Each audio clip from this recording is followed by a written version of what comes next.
ये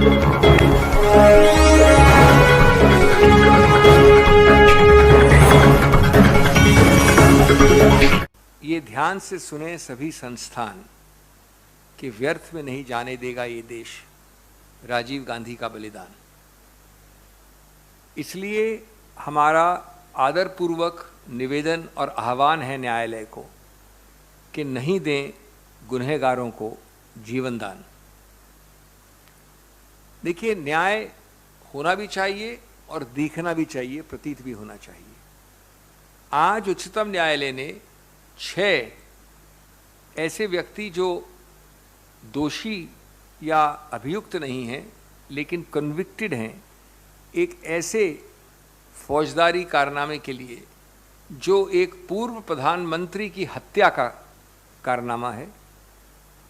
और सबसे महत्वपूर्ण बात है कि राजनीतिक रंग कुछ भी हो, एक पदासीन प्रधानमंत्री या पूर्व प्रधानमंत्री पे घातक हमला और मृत्यु और हत्या भारत की अक्षुण्णता, संप्रभुता, भारत के अस्तित्व को अटैक करता है, उस पर आक्रमण करता है।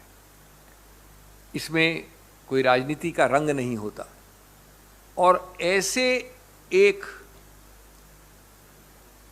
जो अपराध है, जघन्य अपराध, उसके लिए आप आम तौर वाले प्रशासनिक कारणों से 6 लोगों को और एक व्यक्ति को पहले मई 2022 में रिहा नहीं कर सकते। ये कांग्रेस का आदरपूर्वक स्टैंड है उच्चतम न्यायालय के निर्णय के विषय में। देखिए, आपको पता है, सबको, पूरा देश, पूरा विश्व जानता है कि आप कोई ऐसा संदेश नहीं देना चाहते कि न्यायपालिका के एक सौहार्द से ऐसे घिनौने, ऐसे जघन्य अपराध के लोग जो अभियुक्त नहीं है, कन्विक्ट हैं, जिन्होंने सोच समझकर प्लानिंग करके एक पूर्व प्रधानमंत्री की हत्या की, उसको न्यायपालिका किसी रूप से फायदा दे रही हो। सुप्रीम कोर्ट, उच्चतम न्यायालय ने खुद ने बार बार कहा है कि सिर्फ अगर आपने कुछ समय कारागार के पीछे बिताया है, वो कारण नहीं हो सकता रिहाई का। कई निर्णय हैं, state of Gujarat versus Narayan एक निर्णय है। हर केस को उसके संदर्भ में देखना पड़ता है और पूर्व प्रधानमंत्री की हत्या से बड़ा संदर्भ कोई नहीं हो सकता। तीसरा, उच्चतम न्यायालय ने बहुत हद तक एक सर्वोपरि प्रधानता दी है तमिलनाडु प्रदेश के स्टैंड को कि उनको रिहा करना चाहिए। हमारा आदरपूर्वक निवेदन है कि अंतिम शब्द तमिलनाडु सरकार का नहीं होता, अंतिम शब्द उच्चतम न्यायालय का होता है, कोई भी स्टैंड लिया हो तमिलनाडु सरकार ने।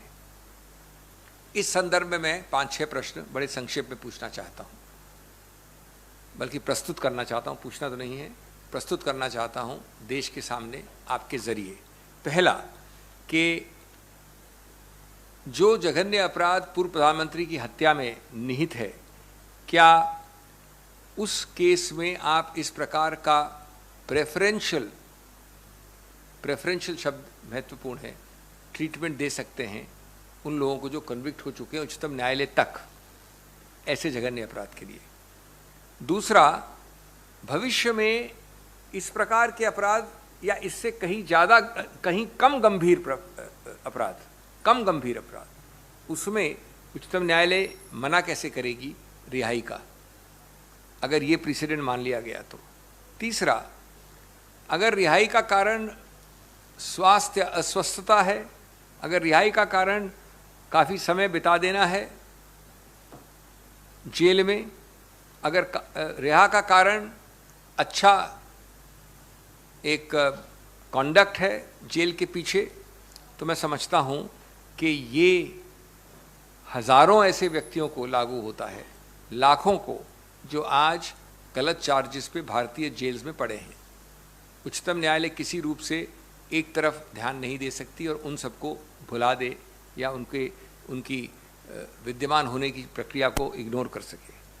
चौथा, पूर्व प्रधानमंत्री का जो एक हत्या होती है, वो ये सबसे महत्वपूर्ण मुद्दा है। ये चौथा मुद्दा, पूर्व प्रधानमंत्री की हत्या, जैसे मैंने कहा, भारतीय संप्रभुता, अक्षुण्णता भारत की इंटेग्रिटी का विषय है।